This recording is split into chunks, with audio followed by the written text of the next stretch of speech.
On démarre tout d'abord cette édition avec ce projet de partenariat signé hier à Tourcoing entre le Grand Mix et la section SECPA du Collège Mendès France.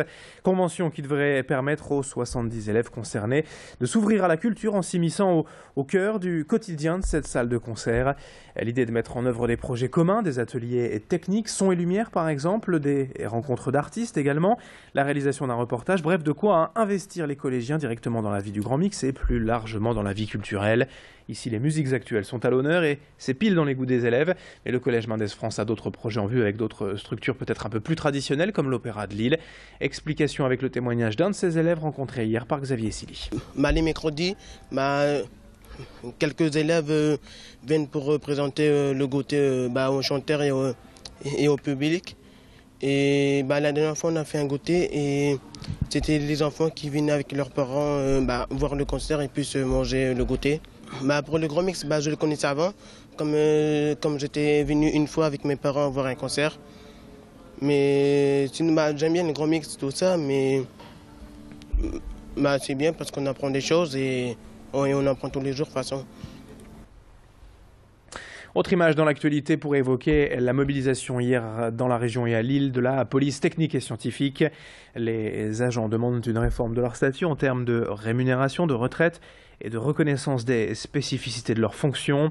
Pour cela, ils se sont rassemblés hier en organisant une scène de crime géante à l'angle des boulevards Vauban et de la Liberté. Pour eux, leur statut ne répond plus aux exigences du métier, aux contraintes du quotidien. Ils souhaitent être mieux entourés sur le terrain, car selon eux, ils partent trop souvent seuls sur des scènes de crime et doivent faire avec des astreintes bien trop pesantes.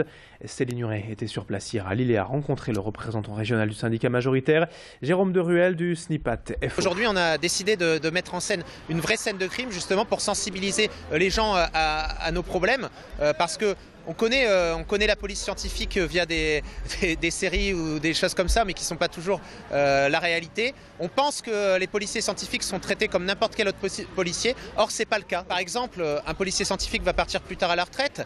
Il ne va pas avoir ses primes qui sont intégrées dans la retraite. Mais on a également des problèmes de sécurité, parce que quand on va sur le terrain aujourd'hui, on y va seul, alors qu'il n'y a aucun policier en France qui va seul sur le terrain. On a aussi un régime d'astreinte qui est particulièrement demandeur, puisqu'on est ceux qui montons le plus d'astreintes dans la police nationale.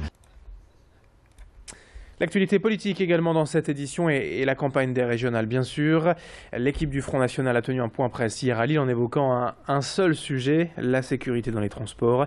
Philippe Emery, tête de liste dans le Nord, a animé cette conférence. Et globalement, le FN critique le manque d'effectifs sur le terrain dans les trains régionaux. La région ne disposerait que d'une centaine d'agents pour l'ensemble du territoire, contre un peu plus de 2000 en région parisienne. Mais bien sûr, le bassin parisien est considéré comme un cas à part. En tout cas, l'extrême droite en appelle à l'État pour combler ce manque d'effectifs. Une directive régalienne et non régionale selon le FN. Mais alors, que peut donc proposer le Front National et le Conseil régional en la matière? Louis Caillé a tenté d'en savoir plus hier auprès de Philippe Emery. Il y a des choses que nous pourrons faire immédiatement, du jour au lendemain. Du jour au lendemain, nous supprimerons par exemple toutes les subventions aux associations communautaristes. Nous supprimerons toutes les subventions aux associations pro-immigrés. Nous ferons la chasse au clientélisme. Nous introduirons du jour au lendemain des critères d'attribution dans les marchés publics. C'est-à-dire que là où nous avons le pouvoir de décider et de faire, nous le ferons sans délai. Et là où notre pouvoir est ce qu'on appelle une compétence partagée qui est l'objet d'une négociation, d'un bras de fer avec l'État, il est bien évident qu'il faudra laisser du temps au temps. 7h34 en direct et dans le reste de cette édition, cette image du Tour de France de la diversité de passage hier à Lille. L'association FAS, qui regroupe avant tout des entreprises luttant contre l'exclusion, avait invité plusieurs acteurs économiques régionaux. L'objectif était de faire signer à ses responsables la charte de la diversité, un texte créé en 2004 déjà et qui engage à lutter contre toutes les formes de discrimination. Toutes les entreprises peuvent signer cette charte, quelle que soit leur taille. L'idée de cette étape lilloise hier était de présenter en fait les moyens d'appliquer la charte au quotidien, de mettre en place quelles actions de lutte contre les discriminations. Explication complémentaire au micro de Céline Nuret. Oui, il y a un problème en France par rapport à ça. Le problème est double. c'est prendre conscience que la diversité est un atout pour notre pays et pour nos organisations. C'est faire en sorte que les hommes et les femmes de notre pays, qu'ils soient jeunes, moins jeunes, femmes ou autres ou handicapés, ont leur place dans toutes les entreprises de notre pays. Et le deuxième, c'est de faire en sorte que la diversité ne soit plus un problème, mais un atout véritable pour la dynamique de notre pays. Et en matière de développement économique, regardez partout dans le monde, là où ça marche, les hommes et les femmes sont pris pour ce qu'ils sont et mobilisés tels quels. La métropole lilloise est exemplaire en la matière parce qu'elle promeut une politique favorable et elle s'appuie sur des partenaires comme la Fondation Agir contre l'exclusion qui accompagne ce mouvement. Et puis un peu de sport pour terminer avec cette info basket. Notez la 4e journée d'Euroleague ce soir. Le SBV à Lille Métropole est en Turquie, à Istanbul pour y affronter l'équipe de Galatasaray.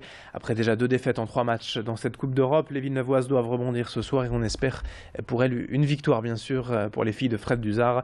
Match ce soir à 20h30. Pour l'heure, 7h36 en direct sur Grand Lille TV en ce mercredi matin. Les prévisions météo et l'infotrafic à suivre dans un instant. Très bon réveil à toutes et à tous.